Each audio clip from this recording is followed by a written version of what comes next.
오늘 여러분들께 읽어드릴 작품은 김정한 작가의 단편소설 모래톱 이야기입니다. 모래톱 이야기는 삶의 터전을 지켜내려는 순박한 사람들의 몸부림을 나라고 하는 1인칭 관찰자가 전해주는 형식의 작품입니다. 순진하고 선량하며 세상에 대해서 큰 욕심을 갖지 않으며 살고 있는 농민들이 자신의 생존권을 확보하고 지키기 위해 부정한 권력과 맞서 싸우려는 이야기입니다. 모래톱 이야기는 1936년작 사촌 이래로 일관된 현실 인식을 보여주는 작품으로서 그 당시 문단의 주목을 받았던 작품입니다. 즐겁게 감상해 주시고 우리 문학을 많이 사랑해 주세요. 그럼 시작하겠습니다.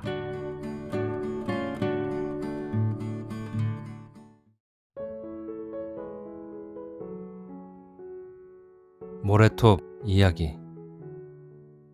김정한. 20년이 넘도록 내처 붓을 꺾어오던 내가 새삼 이런 글을 끼적거리게 된 건 벼랑간 무슨 기발한 생각이 떠올라서가 아니다. 오랫동안 교원 노릇을 해오던 탓으로 우연히 알게 된 한 소년과 그의 젊은 홀어머니, 할아버지, 그리고 그들이 살아오던 낙동강 하류의 어떤 외진 모래톱. 이들에 관한 그 기막힌 사연들조차 마치 지나가는 남의 땅 이야기나 아득한 옛날 이야기처럼 세상에서 버려져 있는 데 대해서까지는 차마 묵묵할 도리가 없었기 때문이다. 거눌한 소녀는 내가 직접 담임했던 제자다. 당시 나는 K라는 소위 인류중학에서 교편을 잡고 있었다. 비가 억수로 내리던 날 첫 시간의 일이었다. 지각생이 많았다. 지각생이 많으면 교사는 짜증이 나게 마련이다. 그럴 때 유독 닦이는 놈은 의례 그런 일이 잦은 놈들이다. 넌 또 지각이로군. 도대체 어찌 된 일이냐? 건우의 차례였다. 다른 애와 달리 그는 옷이 비에 흠뻑 젖어 있었다. 아래 윗돌이 옷깃에서 물이 사뭇 교실 바닥에 뚝뚝 떨어지고 있지 않는가? 나릿배 통학생입니다. 낮고 가는 목소리가 그의 갸냘픈 입술 사이에서 새어나오듯 했다. 그리고 이내 울상이던 얼굴을 아래로 떨구었다. 차라리 무엇인가를 하소연하는 듯이 느껴졌다. 나릿배 통학생? 이쪽으로선 처음 듣는 수로였다. 맹지면에서 나릿배로 댕기는 아입니다. 지각생 아닌 다른 애가 대신 대답했다. 명지면이라면 김해 땅이다. 낙동강 하류 강을 건너야만 부산으로 나올 수 있는 곳이다. 나룻배 통학생이라. 나는 건우의 비에 젖은 옷을 바라보면서 자리에 들어가라고 했다. 이런 일이 있고부터 나는 거눌한 소년에게 은근히 동정이 가게 되었다. 더더구나 아버지가 없다는 걸 알고부터는. 동무들끼리 어울려 놀 때 그를 곧잘 거무, 즉 거미라고 놀려대던 이상한 별명의 유래도 곧 알게 되었다. 그의 고향 친구들의 말에 의하면 거미란 짐승은 물에 날쌘 놈이라 해서 즈 할아버지가 지어준 아명이었다는 거다. 거미. 강가에 사는 사람들의 자식 아끼는 심정을 가히 짐작할 수가 있었다. 호적에 올릴 때는 부득이 건으로 했으리라. 그것도 아마 누구의 지혜를 빌어서. 두 번째로 내가 거눌한 소년에 대해서 관심을 더욱 가지게 된 것은 학기 초 가정방문을 나가기 전에 그가 써낸 장문을 읽고부터였다. 나는 가정방문을 나가기 전 가끔 학생들에게 자기 자신에 관한 글을 써오라고 하였다. 섬 얘기란 제목의 그의 글은 결코 미문은 아니었다. 그러나 내용은 끔찍한 것이라 생각했다. 자기가 사는 고장, 복숭아꽃도 살구꽃도 아기 진달래도 피지 않는 조마의 섬은 몇백 년, 아니 몇천 년 갖은 풍상과 홍수를 겪어오는 동안에 모래가 밀려서 된 나라 땅인데 일제 때는 억울하게도 일본 사람의 소유가 되어 있다가 해방 후부터는 어떤 국회의원의 명의로 둔갑이 되었는가 하면 그 뒤는 또 그 조마이 섬 앞 강의 매립 허가를 얻은 어떤 다른 유력자의 앞으로 넘어가 있다든가 하는, 말하자면 선조 때부터 거기에 발을 붙이고 살아오던 사람들과는 무관하게 소유자가 도깨비처럼 뒤바뀌고 있다는 섬의 내력을 적은 글이었다. 그저 그런 정도의 얘기를 솔직히 적었을 따름인데 어딘지 모르게 무엇인가를 저주하는 듯한 소년의 날카롭고 냉랭한 심사가 글 밑바닥에 깔려 있었다. 나는 나 자신이 갑자기 무슨 고발이라도 당한 심정으로 그 글바를 따로 제쳐서 책상 서랍 속에 넣어두었다. 가정방문이 있는 주간은 대개 오전 수업뿐이다. 점심시간이 시작될 무렵 나는 건우를 교무실을 불렀다. 오늘 명지로 갈까 하는데 너 왜 몇이나 있지? A반 학생은 저 하나뿐입니다. 건우의 노릇개한 얼굴에는 순간적인 그늘이 얼씬 지나가는 것 같았다. 그래? 그럼 1시 반쯤 해서 현관 앞으로 다시 오게. 명지 같음 어둡기 전에 돌아오기가 힘들는지 모른다. 나는 부랴부랴 점심을 마치고서 교무실을 나섰다. 건우는 벌써 현관께로 와 있었다. 역시 약간 어두운 얼굴을 하고 아마 미리 어머니에게 알리지 않고서 가는 것이 약간 캥겼던 모양이었다. 가볼까? 내가 앞장을 서듯했다. 버스 요금도 제 것까지 내가 얼른 내는 걸 보고는 아주 송구스러운 듯한 표정을 지었다. 명지로 가는 하단 나루까지는 4, 50분이면 좋겠다. 그러나 한 척밖에 없다는 그 나룻배가 좀처럼 나타나지 않았다. 집이 저쪽 나루터에서 뭔가?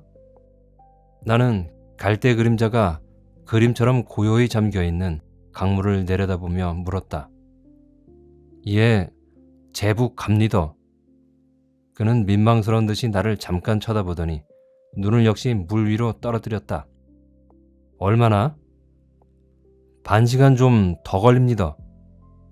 그럼 학교까지 오려면 시간이 꽤 걸리겠는걸? 나리배만 진작 타지고 빠른 날은 2~5시간만 하면 됩니다. 그래? 그래서 지각을 자주 하는군. 나는 환경조사표의 카피를 펴보았으나 곁에 사람들이 있기에 더 묻지 않았다. 아니, 설사 곁에 다른 사람들이 없다 하더라도 아직 15살밖에 안 되는 소년에게 물어도 좋을 만한 그런 가정 형편이 못 되었다. 아버지는 없고 어머니 33세 농업, 할아버지 62세 어업, 삼촌 32세 선원, 재산 정도 하. 끼우뚱거리는 나룻배 위에서도 건우의 행복하지 못할 가정 환경이 자꾸만 내 머릿속에 확대되어 갔다. 나룻배를 내려서자 갈밭 속을 뚫고 나간 좁고 긴 길이 있었다. 우리는 반 시간 남짓 그 길을 걸어가면서도 별반 얘기가 없었다. 아버진 언제 돌아가셨지? 해놓고도 오히려 후회할 정도였으니까. 6.25 때라 갑디더만. 건우의 말눈치가 확실치 않았다. 어쩌다가? 군에 나갔다가 그랬다 합니다. 언제 어디서 돌아가셨는지도 잘 모른단 말인가? 야, 그래도 살아온 사람들 말이 아마 워카라인인가 하는 데서 그랬을 기락하다예. 생각했던 바와는 달리 건우의 이야기는 비교적 담담하였다. 그래, 아버지의 얼굴은 기억하나? 나는 속으로 그의 나이를 손꼽아 보았던 것이다. 잘 모릅니다. 저가 2살 때 군에 나갔다 하니 그러곤 통 안 돌아봤거든요. 나를 쳐다보는 둥그스름한 얼굴, 더구나 그린 듯이 짙은 양미간에는 미처 숨기지 못한 을씨년스런 빛이 내비쳤다. 순간 나는 그의 노릇개한 얼굴에서 문득 해바라기 꽃을 환각했다. 3, 4월 긴 해라더니 보릿고개는 오후 3시가 훨씬 지나도 해가 맷 끝과는 멀었다. 길가 수렁과 축축한 두개는 빈틈없이 갈대가 우거져 있었다. 쑥쑥 보기 좋게 순과 잎을 뽑아 올리는 갈대청은 그곳을 오가는 사람들과는 판이하게 하늘과 땅과 계절의 혜택을 흐뭇이 받고 있는 듯 한결 싱싱해 보였다. 저 갈대들이 다 자라면 지나다니기가 무서울 테지? 사람의 길이 훨씬 넘을 테니까. 나는 무료에 지쳐 건우를 돌아보았다. 괜찮습니다. 산도 아닌데요. 그는 간단히 대답할 뿐이었다. 아직도 짐승보다 인간이 더 무섭다는 것을 미처 모르는 모양이었다. 길바닥까지 몰려나왔던 갈개들이 둔탁한 사람들이 발자국 소리에 놀라 이리저리 황급히 구멍을 찾아 흩어지는가 하면 어느 하늘에선지 종달새가 제잘제잘 쉴 새 없이 제잘거리고 있었다. 잔등에 땀을 느낄 정도로 발을 제게 떼놓아 건우가 사는 조마이 섬에 닿았을 때는 해가 얼마만큼 기운 뒤였다.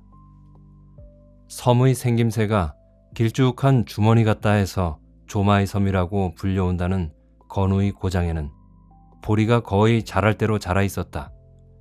강바람이 불어올 때마다 푸른 물결이 제법 넘실거리곤 했다. 낙동강 하류의 삼각주 일대가 대개 그러하듯이 이 조마이 섬이라는 데도 사람들이 부락을 이루고 사는 것이 아니라 그저 한 집, 두 집 띄엄띄엄 땅을 물고 있을 따름이었다. 건우네 집은 조마이 섬 위쪽에서 그리 멀지 않았다. 역시 외따로 떨어진 집이었다. 마침 뒷곁 살에 긴 남새밭에 가 있던 어머니가 무슨 낌새를 차렸던지 우리가 당도하기 전에 어느새 사립개로 달려와 있었다. 인자오나? 아들에게부터 먼저 말을 건네고 나서 내게도 수인사를 하였다. 우리 건우 선생인가 봬요? 상냥하게 웃었다. 가정조사표에 적혀있는 33살의 나이보다는 훨씬 헬쓱해 보였으나 외간 남자를 대하는 붉은빛이 연하게 감도는 볼에는 그래도 시골 색시다운 숫기가 내비쳤다. 수고하십니다. 하고 나는 사립을 들어섰다. 물론 집은 그저 그러했다. 채목은 과히 오래되지 않았지만 바깥 일손이 모자라는 탓인지 갈대로 엮어두른 울타리에는 몇 군데 개구멍이 나 있었다. 좀 들어가입시다. 촌집이 돼서 누추합니다만. 건우 어머니는 나를 곧 안으로 인도했다. 걸레질을 안 해도 청은 말끔했다. 굳이 방으로 모시겠다는 것을 나는 굳이 사양하고 마루 끝에 걸쳤다. 어머니 혼자 힘으로 공부시키기가 여간 힘들지 않으실 텐데. 건우가 잠깐 자리를 비키는 것을 보고 나는 의뢰하는 식으로 가정사정부터 물어보았다. 할아버지와 아저씨와 그리고 재산 따위에 대해서. 할아버지는 계깃배를 타시고 재산이랄 기사 뭐 있습니까?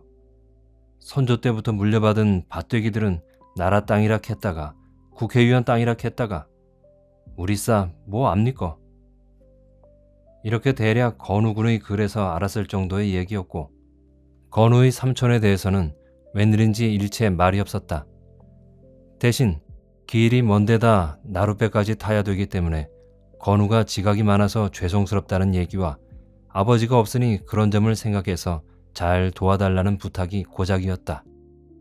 생활은 어떻게 무사히 꾸려나가느냐고 했더니 시아버님이 고깃배를 타기 때문에 가끔 어려운 돈을 기백 원씩 가져온다는 것과 먹고 입는 것은 보리 농사와 채소로서 그럭저럭 치대어 간다는 얘기였다. 제첩은 덜어 안 건지세요? 강 마을 일이라 이렇게 물었더니 그건 남자들이라야 안 됩니까? 또 배도 있어야 하고요.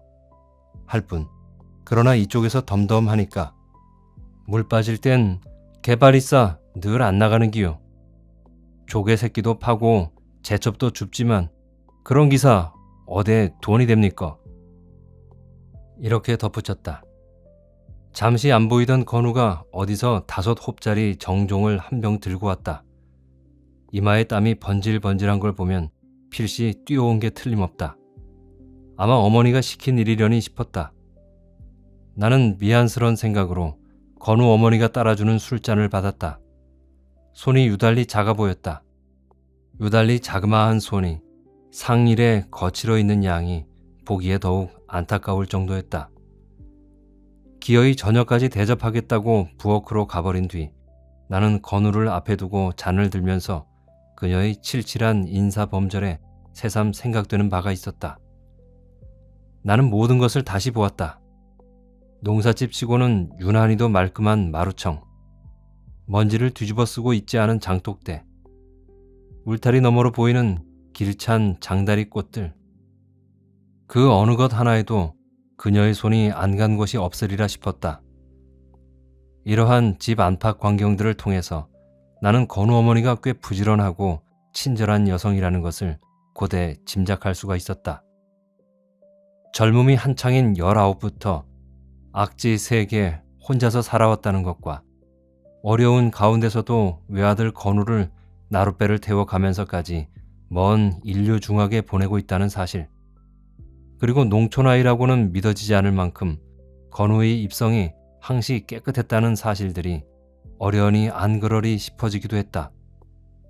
얼핏 보아서는 어리무던한 여인 같기도 하지만 유난히 볼가진 듯한 이마라든가 역시 건우처럼 짙은 눈썹 같은 데선 그녀의 심상치 않을 의지랄까 정열 같은 것을 읽을 수가 있었다.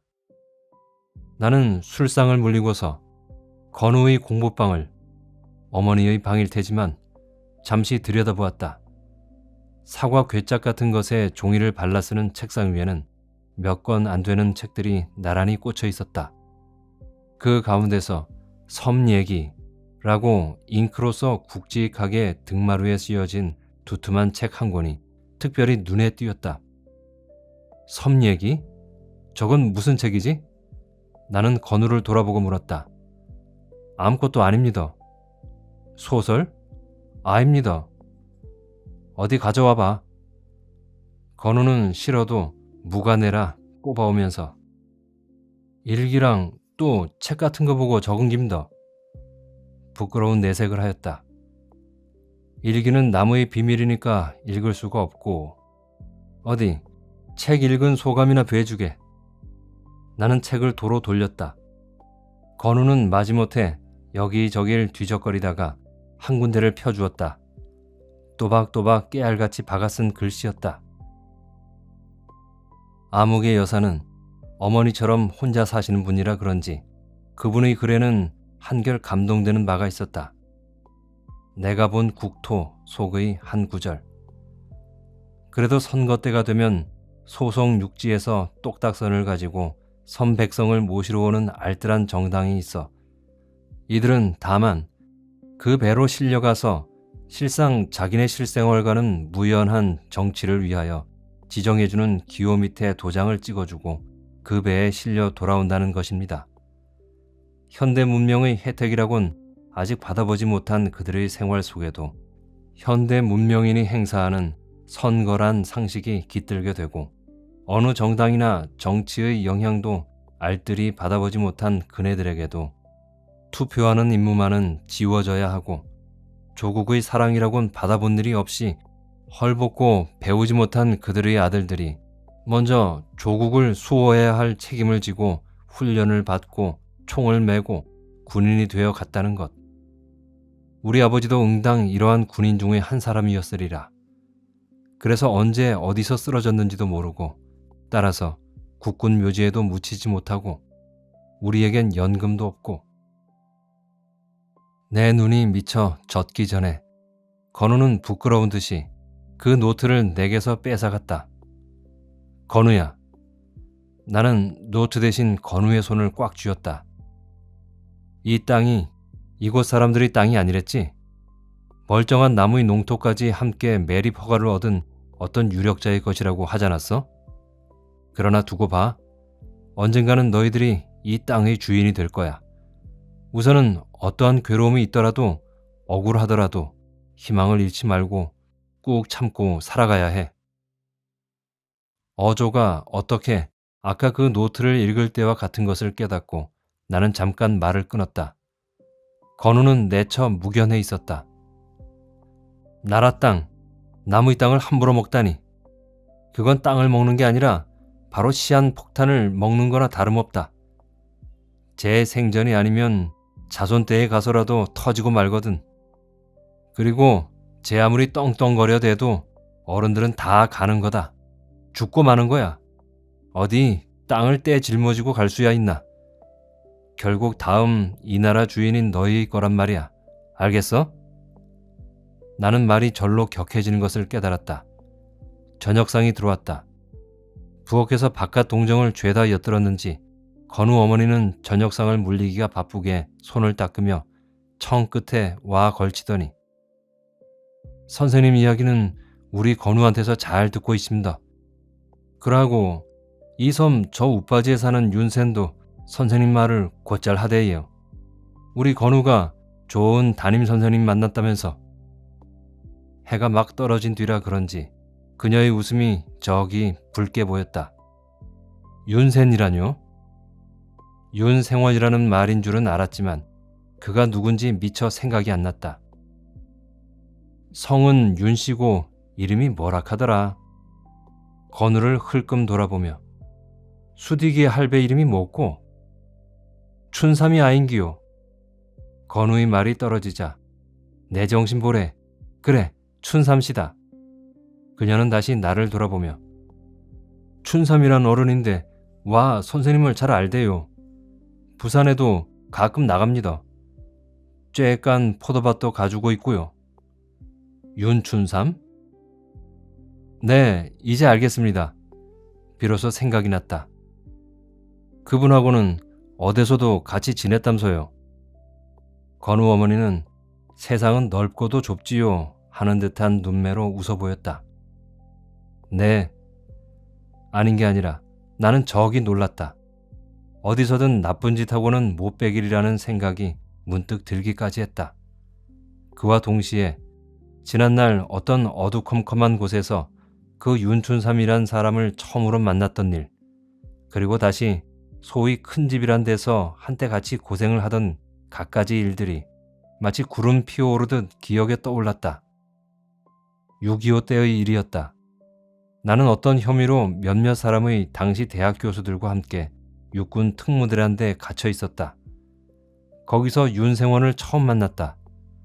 물론 그땐 그가 이곳 사람인 줄도 몰랐다. 무슨 혐의로 들어왔느냐고 물어도 그는 얼른 대답을 하지 않았다.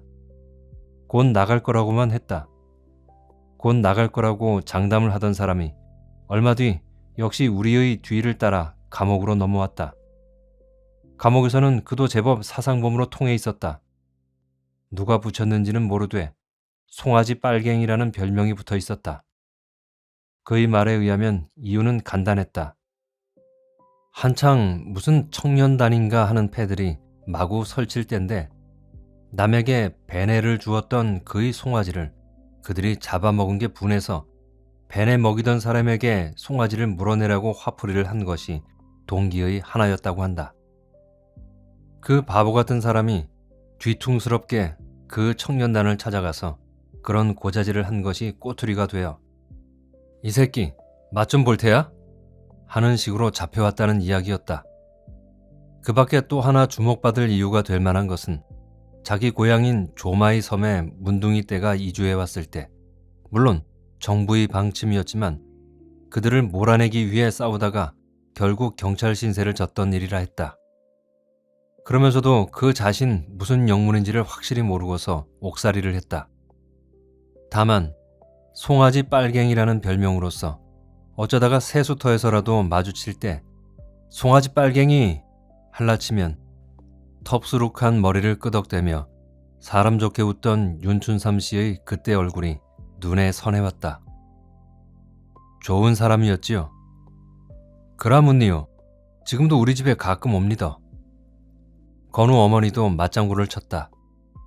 이야기꾼들이 곧잘 쓰는 우연성이란 것을 아주 싫어하는 나지만 그날 저녁 일만은 사실대로 적지 않을 수가 없다.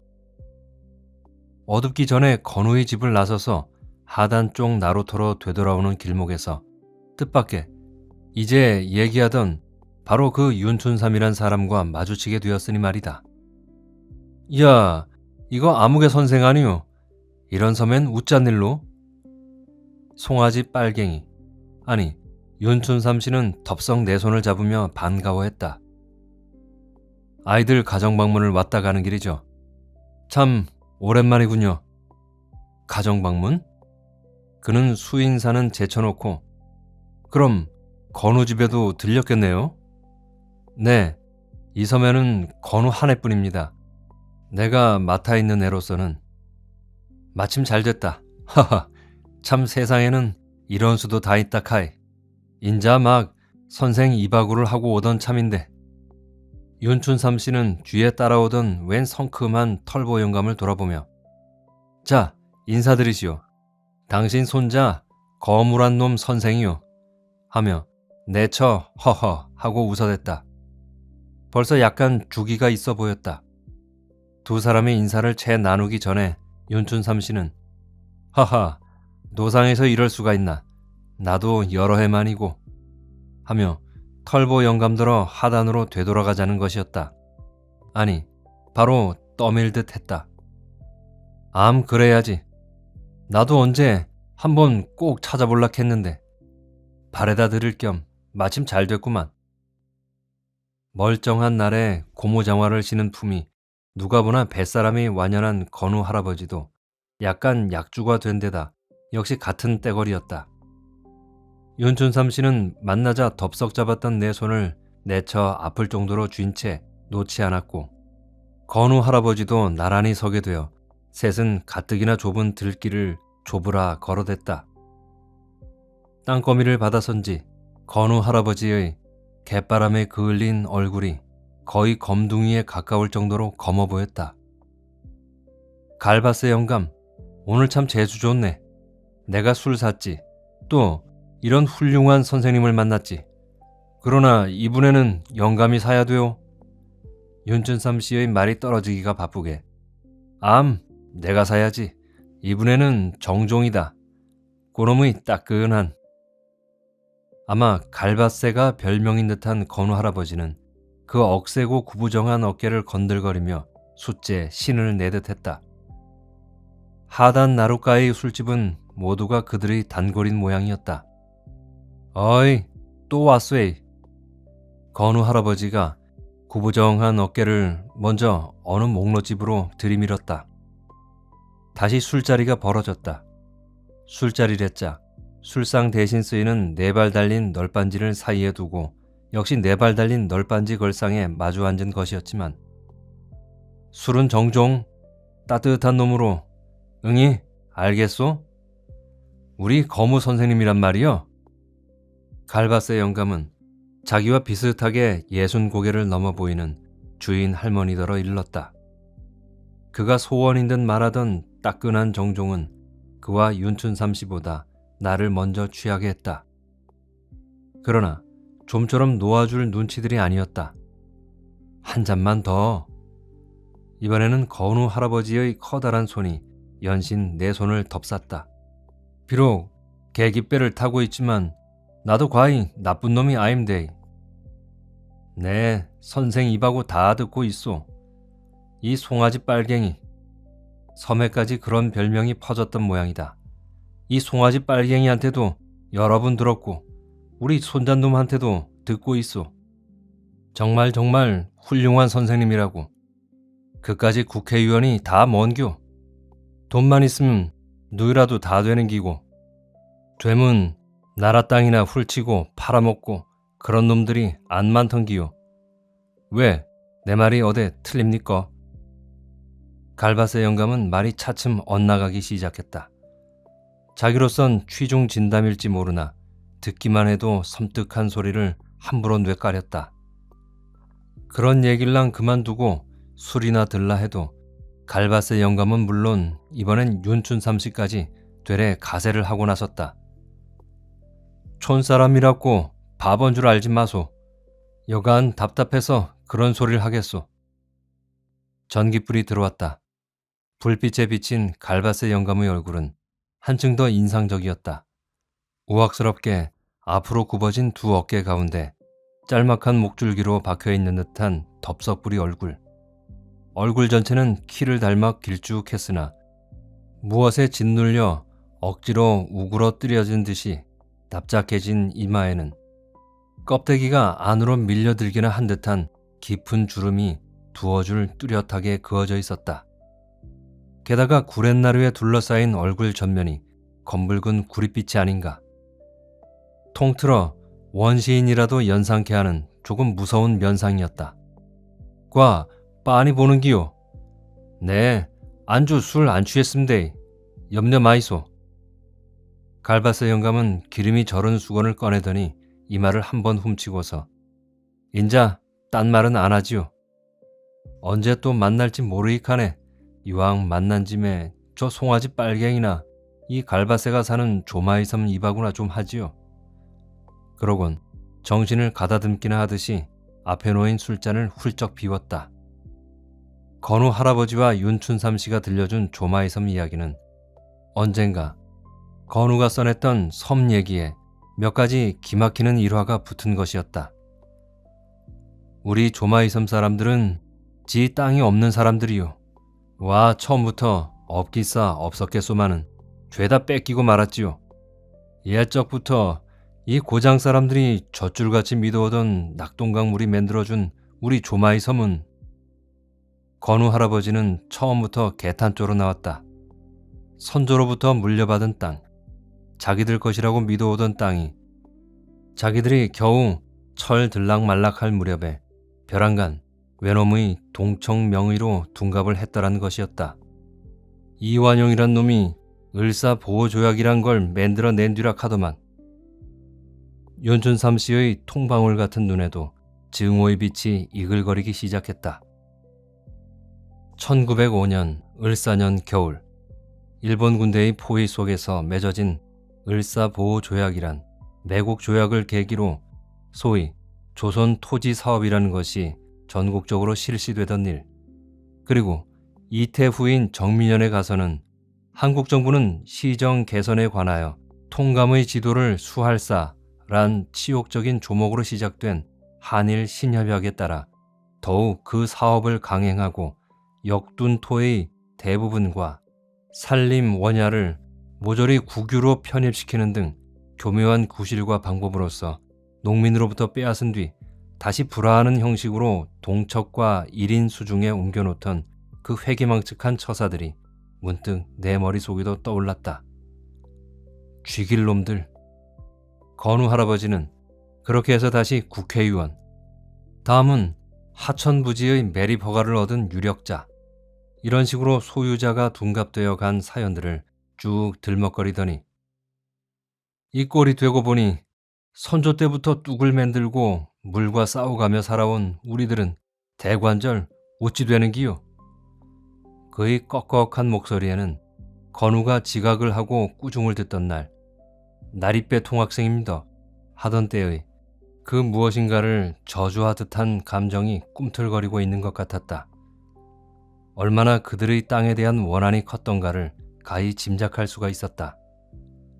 섬 사람들도 한번 뻗대보시지요. 이렇게 슬쩍 건드려 봤더니 이번엔 윤춘삼 씨가 얼른 그 말을 받았다. 선생님은 그런 걸 잘 알면서 그러네요. 우리 같은 게 뭘 알며 무슨 힘이 있습니까? 하도 하는 짓들이 심해서 한번 해보기는 해봤지요. 그 문딩이 때를 싣고 왔을 때 말입니다. 윤춘삼 씨는 그때의 화가 아직도 사라지지 않는 듯이 남은 술을 꿀꺽 들이켰다. 쥐길놈들. 마치 그들의 입버릇인 듯 되어 있는 이 말을 안주처럼 되씹으며 윤춘삼 씨는 문둥이들과 싸운 얘기를 꺼냈다. 큰 도둑질은 언제나 정치하는 놈들이 도맡아 놓고 한다는 게 서두였다. 그러면서도 겉으로는 동포애니 우리들의 현실정이 어떤 일을 앞세우겠다. 그때만 해도 불쌍한 문둥이들에게 살 곳과 일거리를 마련해 준다면서 관청에서 뜻밖의 웬 문둥이들을 몇 배 해 싣고 그 조마이 섬을 찾아왔더란 거다. 그야말로 섬 사람들에게는 아닌 밤중에 홍두깨 내미는 격으로 오라, 이건 어느 놈의 엉큼순지는 몰라도 필연 이 섬을 송두리째 집어삼킬 꽁심으로 우리를 몰아내기 위해서 한때 문둥이를 이용하는 거라고 누군가의 입에서부터 이런 말이 퍼지기 시작하고 그래서 그 섬 사람들뿐 아니라 이웃 섬 사람들까지 한 둥치가 되어 그 문둥이 떼를 당장 내쫓기로 했더란 거다. 상대방은 자다가 호박을 주운 격인 병신들인데 오자마자 그 꼴을 당하고 보니 어리둥절은 하였지만 그렇다고 호락호락 떠나갈 빼짱들은 아니었다. 결국 나가라니 못 나가겠느니 싸움이 벌어졌다. 그때 바로 이 갈바세 부자가 앞장을 안 섰는기요. 어데 그때 문둥이한테 물린 자리 한번 봅시다. 윤촌삼 씨는 하던 말을 벼란간 멈추고 건우 할아버지 쪽을 쳐다보았다. 그러고는 골동품 같은 마도로스 파이프를 뻑뻑 빨고만 있는 건우 할아버지의 왼쪽 팔을 억지로 걷어올렸다. 나이에 관계없이 아직도 우악스러워 보이는 어깨쪽지 바로 밑에 커다란 흉터가 하나 남아 있었다. 한 놈이 영감 여길 어설피 물고 늘어지다가 그만 터졌거든. 윤촌삼 씨는 자랑삼아 이야기를 이었다. 그렇게 악을 쓰는 문둥이들에 대해서 몽둥이, 괭이, 쇠스랑 할 것 없이 마구 들이대고 싸우느라고. 그래서 이쪽에서도 물론 부상자가 났지만 괜히 문둥이들이 많이 상하고 덕택에 자기와 건우 할아버지를 비롯해서 많은 섬사람들이 그야말로 문둥이 떼처럼 줄줄이 경찰에 붙들려 가고, 그러나 뒷일이 영 캥겼던지 관청에서는 그 기막힌 동포회를 포기하고 그 문둥이들을 도로 싣고 갔다는 얘기였다. 그 바람에 저 사람은 6.25 때 감옥살이 또 안 했는기요. 뭐 예비 검거라 카드나. 건우 할아버지가 이렇게 한마디 끼우니 그거는 송아지 때문이라 해도 누명을 써도 문딩이 빨갱이는 되기 싫은 모양이제. 송아지 빨갱이는 좋고. 건우 할아버지의 이런 농에는 탓하지 않고서 그런 짓들을 하다가 결국 그것들이 안 망했나. 윤촌삼 씨는 지금도 고소한 듯이 웃었다. 다른 패들이 나와도 뭐 뵐 수 있더나. 건우 할아버지는 내처 같은 표정을 하였다. 그놈이 그놈이란 말이지. 입으로만 뭐니 해댔지. 반 맨드락하니 재움 만들어 놓은 강둑이나 파헤치고 날이 막는다 하면서 또 섬이나 둘러 마실라 카이. 윤촌삼 씨도 그리 밝은 표정은 아니었다. 아무개 선생님. 건우 할아버지가 벼랑간 그 그로테스크한 얼굴을 내게로 돌렸다. 우리 거물한 놈 말을 들으니 선생님은 글을 잘 쓴다 카대요. 우리 섬에 대한 글 한 분 써보이소. 멋지기. 재미실 낌데. 지발 그 썩어빠진 글을랑 말고. 썩어빠진 글이라뇨? 가끔 잡문 나부랭이를 써오던 나는 지레 찌릿해졌다. 와, 그 신문 같은데도 그런 기 수 다 난다 카대요. 남은 보릿고개를 못 냉기서 솔가지에 모가지들을 매다는 판인데 낙동강물이 파라니 푸르니 어쩌니 하는 것들 말입니다.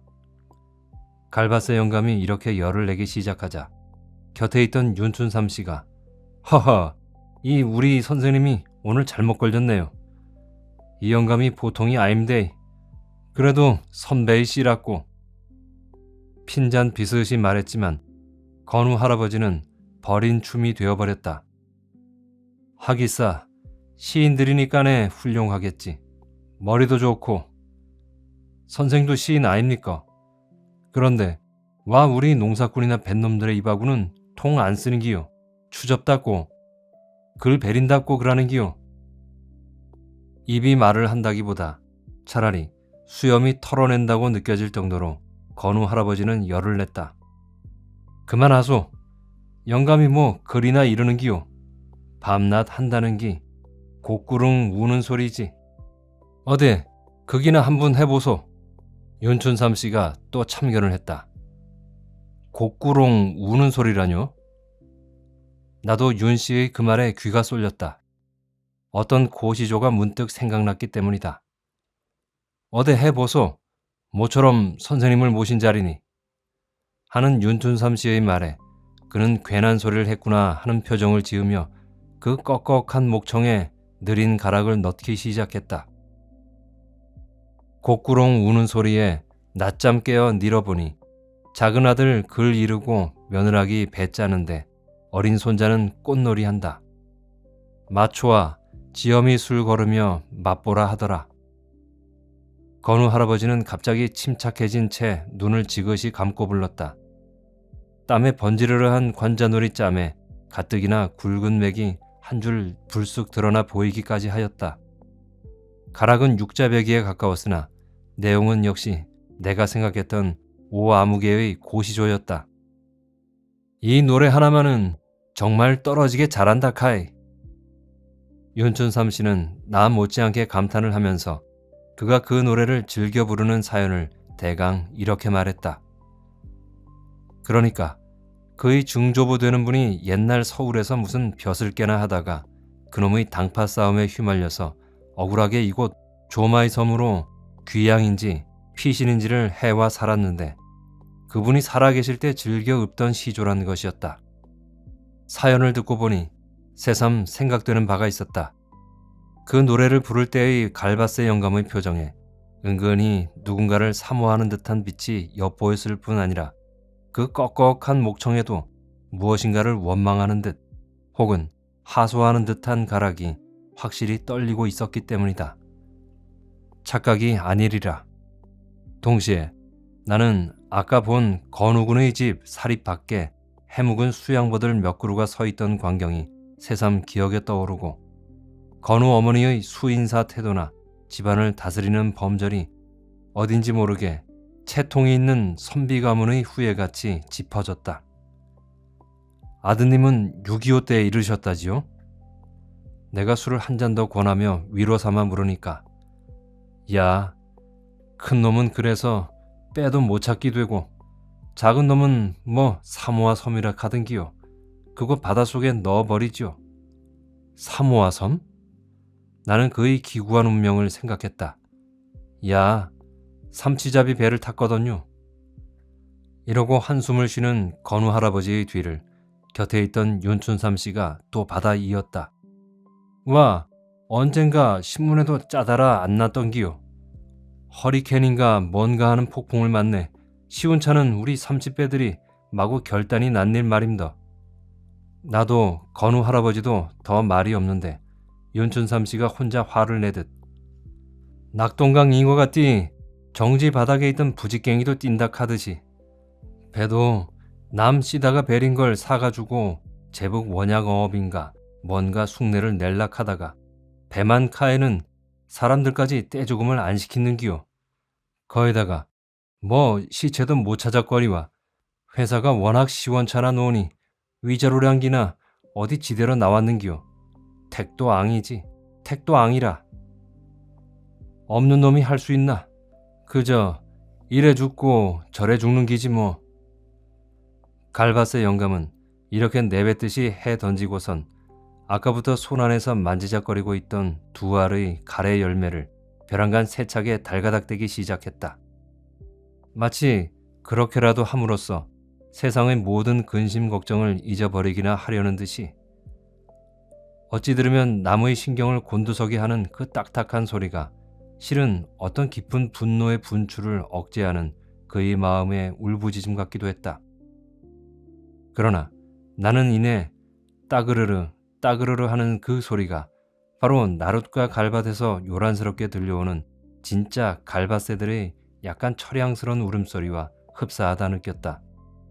한편 또 조마이 섬의 갈밭 속에서 나고 늙어간다는 데서 지어졌으리라 믿어왔던 갈밭새란 별명에 어쩜 그가 즐겨 굴리는 그 가래 소리가 갈밭새의 울음소리와 비슷한데 연유되지는 않았을까 하는 생각이 들기도 했다.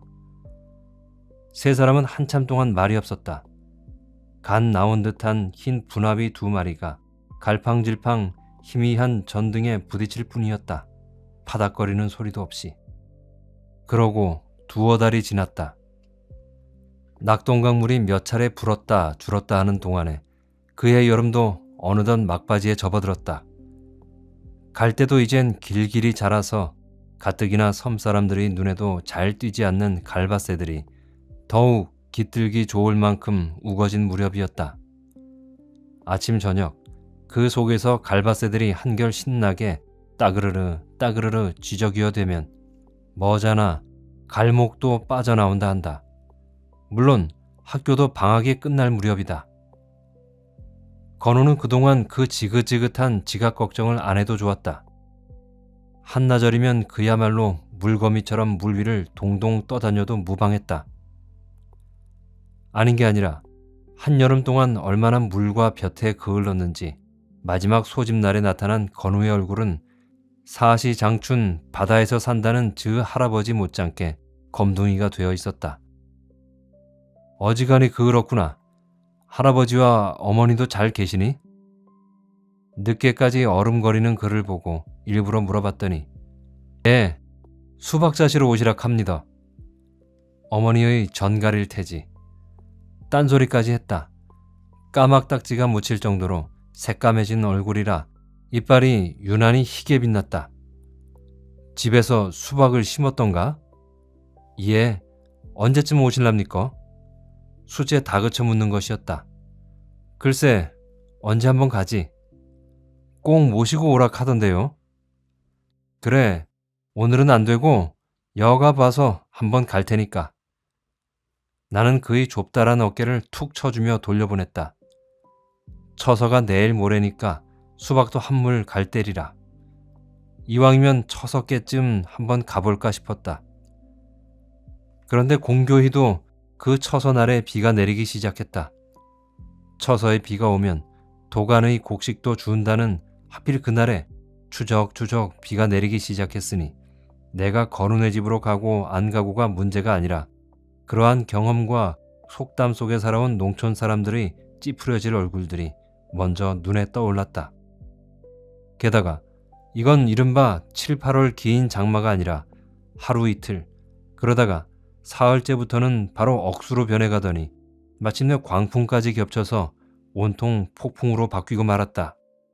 60년 이래 처음이니 뭐니 하고 떠드는 라디오나 신문들의 신나는 듯한 표현들은 나중에 있은 얘기고, 아무튼 그날 새벽에는 하늘이 내려앉고 땅이 뒤흔들리기나 하듯이 울의 번개가 잦고 비바람이 사나웠다.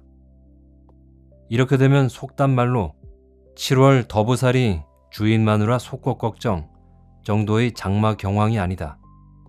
더부살이도 우선 제 살 구멍 찾기가 급하다. 반면 제 한 몸이나 제 집구석에 별 탈만 없으면 남의 불행쯤은 오히려 구경 삼아 보아 넘기는 게 도해지 사람들의 버릇이다. 한창 천지가 진동하던 몇 시간 동안은 옴쭉달싹도 않던 사람들이 비가 좀 뜸하니까 사립 밖으로 개울가쯤 나가면 족하지만 어른들은 그 정도로서는 한에 차질 않는다. 낙동강이 넘는다지. 구포다리가 우토롭단다. 간합살인 같은 도시 사람들은 제멋대로 그럴싸한 소문을 퍼뜨리며 소위 물구경에 미쳐서 낙동강이 내려다 보이는 언덕으로 산으로 올라들갔다. 내가 집을 나선 것은 반드시 그런 호기심에서만은 아니었다. 다행히 하단 방면으로 가는 버스가 통한다기 얼른 그것을 집어탔다. 군데군데 시뻘건 뻘물이 개울을 이루고 있는 길을 차는 철퍼덕철퍼덕 기어가듯 했다.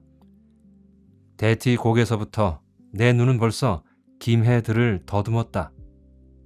저런!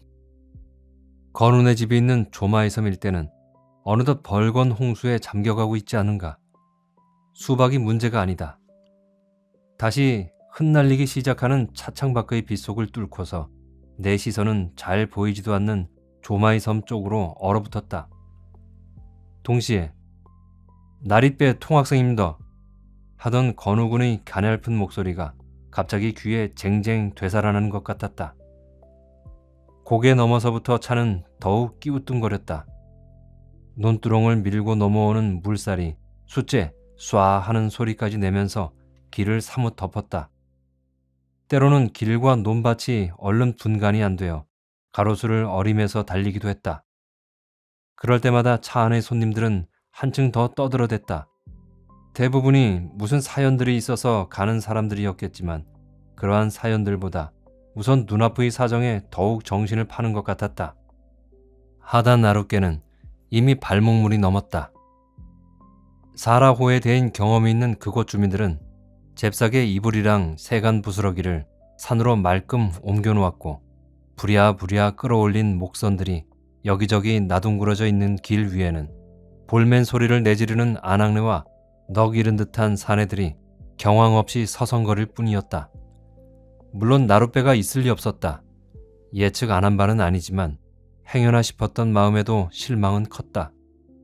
배 없는 나루터를 비롯해서 가까운 강가에는 경비를 나온 듯한 소방대원 같은 복장의 사람들과 순경 한 사람이 버티고 있었다. 아무리 가까이 오지 마라 혹은 가지 말라 외쳐도 사람들은 들은 채 만체했다. 물이 점점 더 붓고 있는 모양이었다. 나는 닭 쫓던 게 지붕 쳐다보듯이 밀려오는 강물만 맥없이 바라보았다. 어느 산이라도 뒤덮었는지 황토로 물든 물구비가 강이 차게 밀려내렸다. 웬만한 모래톱이고 갈바치고 남겨두지 않았다. 닥치는 대로 뭉개고 삼킬 따름이었다.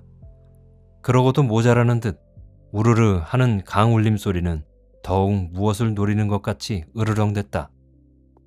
뚝이 넘을 정도로 그악스럽게 밀려내리는 것은 벌건 물구비만이 아니었다.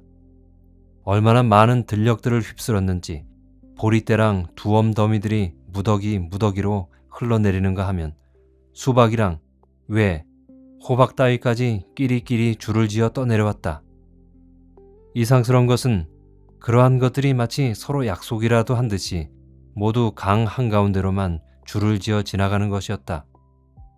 쳇! 용케도 피해간다. 저만큼 떨어진 데서 장대 끝에 점낫을 해 단 억척 보두들이 둥글둥글한 수박의 행렬을 향해 군침들을 삼켰다. 그까진 수박은 건지서 뭐할라꼬? 하불실, 돼지 새끼라도 아담만 내야지. 이런 농짓거리도 들렸다. 역시 점낫을 해든 주제에 이들은 그저 물구경을 나온 것이 아니라 그런 가운데서도 엄연히 생활을 계산하고 있었던 것이었다. 나는 그들의 대담한 태도와 농담에 잠깐 정신을 팔다가 다시 조마이 섬이 있는 쪽으로 눈을 돌렸다. 부슬비가 계속 광풍에 흩날리고 있었다. 얼핏 홍적기를 연상케 하는 몽롱한 안갯빛 속이라 어디가 어딘지 분별할 도리가 없었다. 건우네 집은 벌써 홍수에 잠기진 않았을까? 불안한 그리고 불길한 예감이 자꾸 들기 시작했다. 물이 이 정도로 불어나면 건너편 조마이섬께는 어찌 되지요? 생면부지한 점낫패들에게 불쑥 묻기까지 하였다. 조마이섬? 돼지 새끼를 안아내겠다던 키다리가 나를 흘끗 쳐다보더니 맹지면에서는 땅이 조금 높은 편이라 하지만 물이 이래 부르면 마찬가지지요. 만약 어제 그런 소동이 안 일어났으면 밤새 무슨 탈이 났을지도 모를기요. 어제 무슨 일이라도 있었던가요? 나는 신경이 벼랑간 딴 곳으로 쏠렸다. 이따뿐이라요. 문둥이 쫓아낼 때보다는 덜했겠지만 매리빈강, 먼강 한답시고 밀가리만 잔뜩 띠 처먹고 그저 눈가림으로 해놓은 둘을 섬사람들이 우 대들어서 막 파헤쳐버리고 본래대로 물기를 티놨다 카드만요. 그걸 안 했으면... 기다리는 혼자서 신을 내가며 떠들었다. 쓸데없는 소리 말게. 괜히 혼날랐고.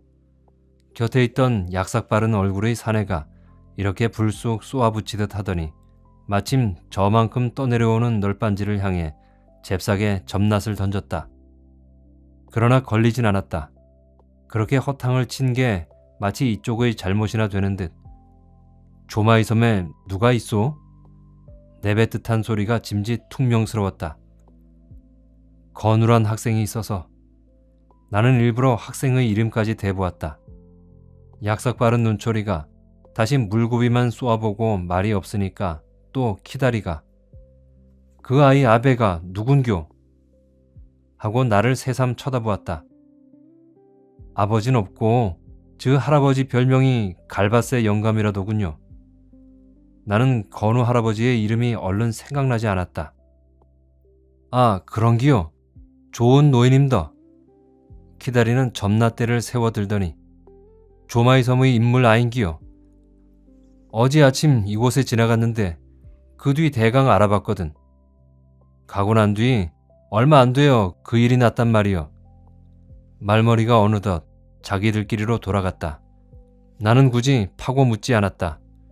그때 마침 판잣집 용마루 비슷한 길다란 나무가 잠겼다 떴다 하며 떠내려가자 조금 떨어진 신신 바위 짬에서 벼랑간 쬐깐 쪽배 하나가 쏜살같이 나타나더니 기어코 그놈에게 달라붙어서 한참 파도와 싸우며 흐르다가 마침내 저 아래쪽 기슭에 용케 밀어다 붙였다.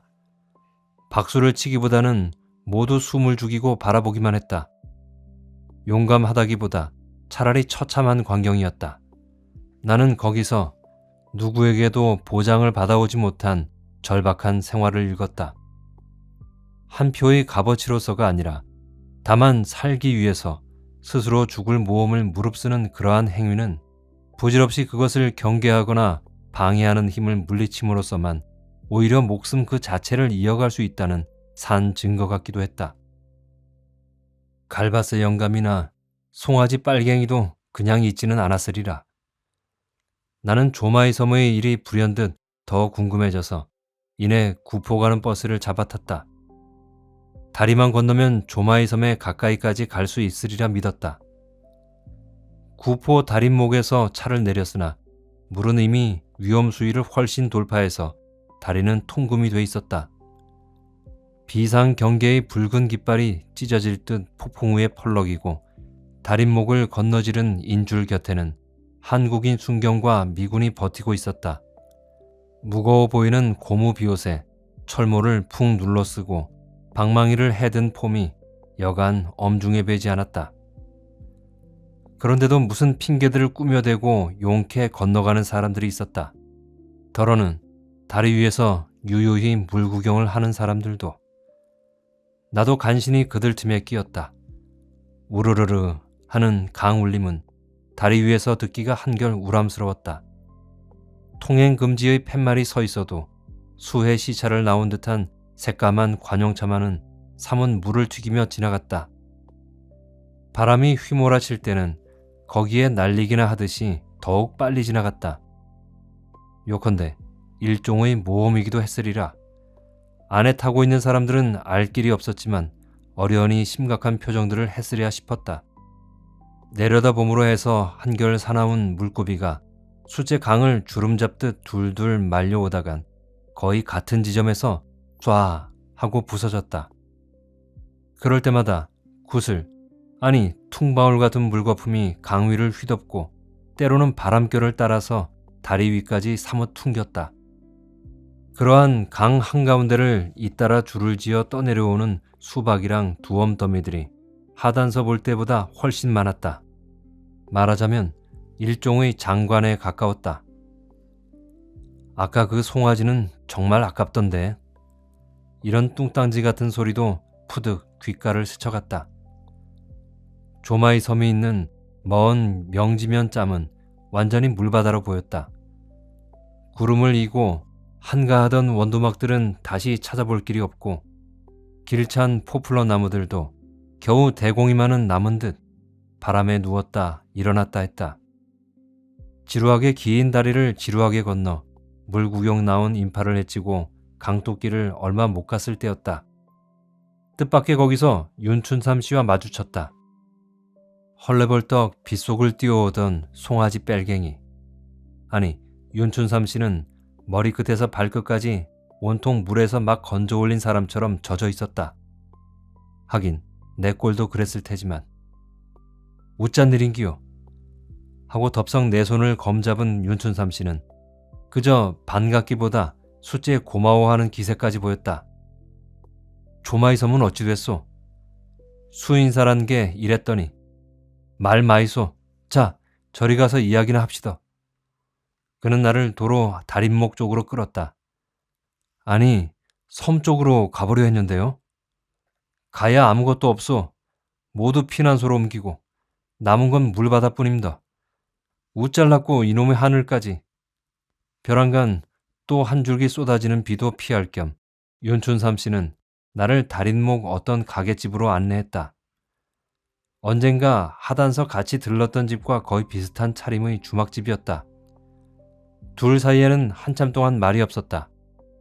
너무나 다급하고 또 수다한 말들이 두 사람의 입을 한꺼번에 봉해버렸다 할까.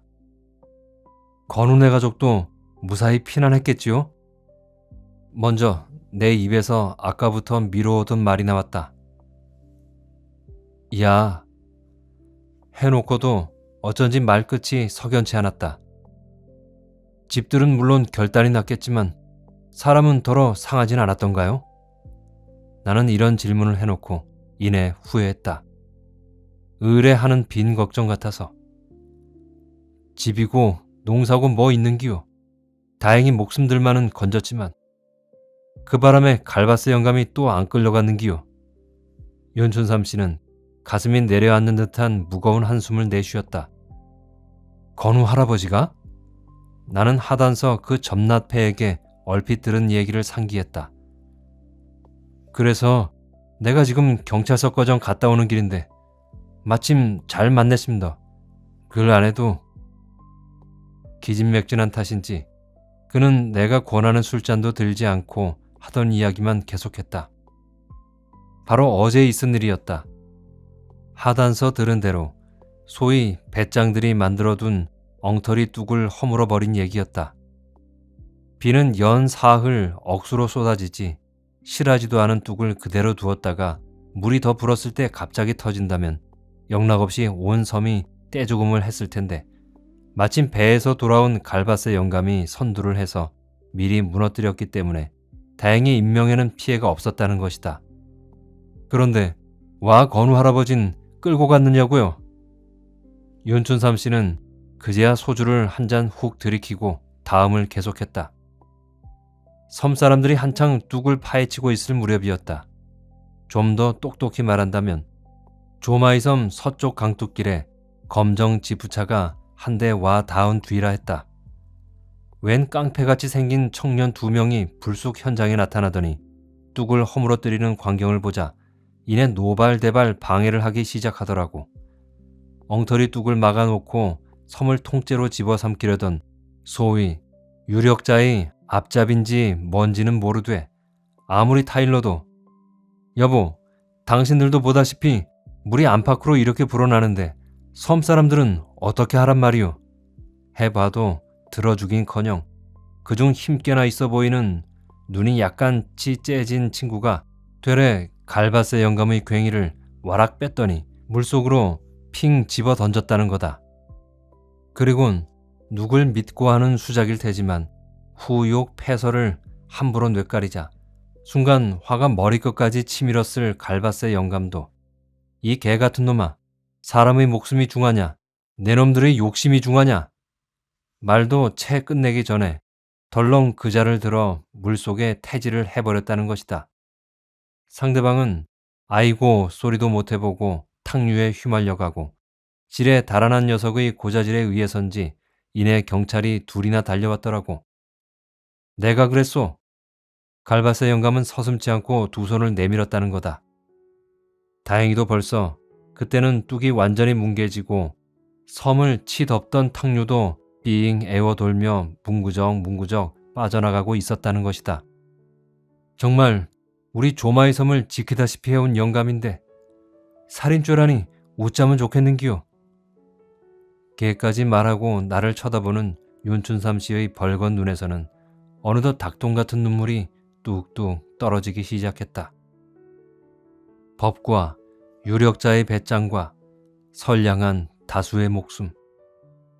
나는 이방인처럼 윤춘삼 씨의 캉캉한 얼굴을 건너다 보았다. 폭풍우는 끝났다.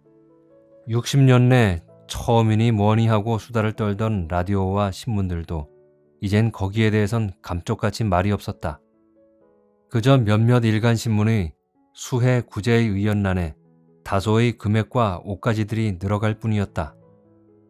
섬 사람들이 애절한 하소연에도 불구하고 60이 넘은 갈바스 영감은 결국 기약 없는 감옥살이로 넘어갔다.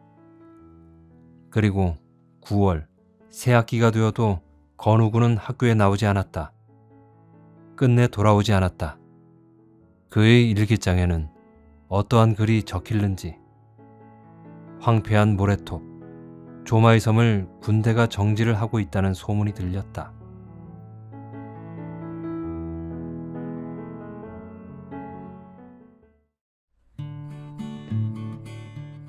이 작품은 20여 년 전 내가 담임을 맡고 있던 제자 건우의 가정 방문을 계기로 낙동강 하류의 어떤 외진 모래톱에 얽힌 이야기를 수레하는 형식으로 시작됩니다. 조마의 섬을 배경으로 하여 격동의 근현대사 속에서 줄곧 소외당하며 살아온 하층민들의 비참한 삶과 부조리한 현실에 대한 저항 의지를 담은 소설입니다. 공권력의 부조리한 힘에 의해 억눌려 살아가는 농촌의 현실을 사실적으로 보여주고 있죠. 마지막 부분에서 할아버지는 결국 감옥으로 가고 건우마저 더 이상 학교에 나오지 않았다는 것을 듣고는 아, 이젠 희망마저 빼앗겼구나 하는 생각이 들었습니다. 왜 있는 자들은 없는 사람들의 그 작은 것마저도 빼앗으려고 할까요? 이러한 현실에 좀 화가 나는군요. 그리고 제가 알기로 조마의 섬이라는 건 이 소설 속에서나 나오는 가상의 섬이라고 하니 혹시 낙동강 쪽에 가시더라도 실제로 있는지는 찾아보지 마세요. 자, 긴 시간 동안 끝까지 들어주셔서 감사합니다. 문학 덕분에 마음이 더 살찌워지는 것 같아서 저는 요즘에 참 좋습니다. 다음에 또 뵐 때까지 건강하시고 행복하세요.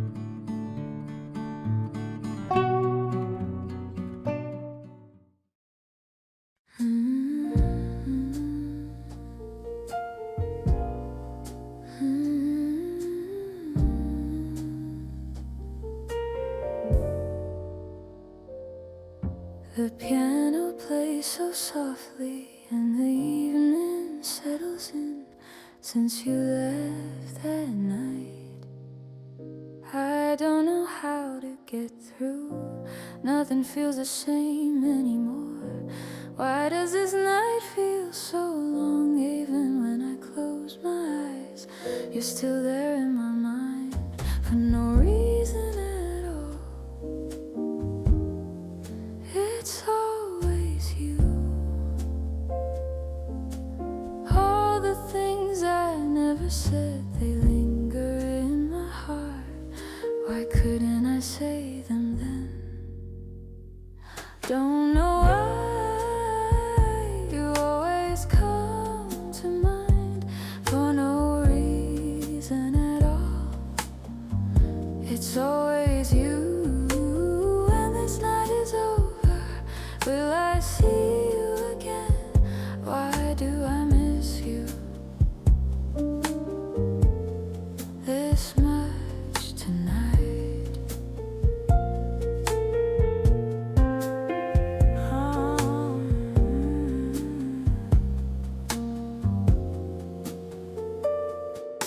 The cold wind blows through the night, but only warm memories stay.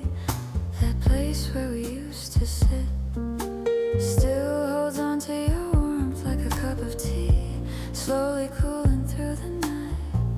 The sound of your voice still lingers in my ears. All the things I never said, they linger in my heart. Why couldn't I say them then? Don't know why you always come to mind for no reason at all. It's always you. When this night is over, will I see you again? Why do I miss you this much tonight? It's always you. Why is it you in this empty night? All I hear is the piano, and somewhere between the notes you slip back into my mind. Don't know why you always come to mind for no It's always you all through this night. It's only you.